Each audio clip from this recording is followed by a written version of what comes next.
किया गया है और इसीलिए बहुत बड़ा ट्रैफिक जैम है यहाँ पर। वैसे ही हमें बताया गया कि लद्दाख भवन, जहाँ पर लद्दाख के नेता ठहरे हैं, उन्हें बैरिकेड करके एक तरह का हाउस अरेस्ट किया गया है।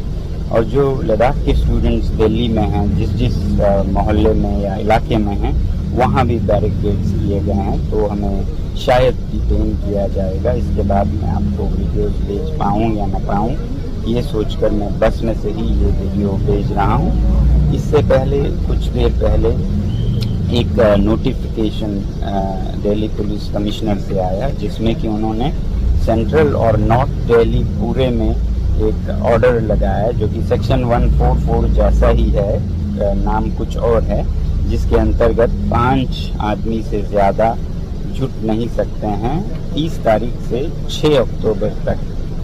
तो लगता है कि ये जो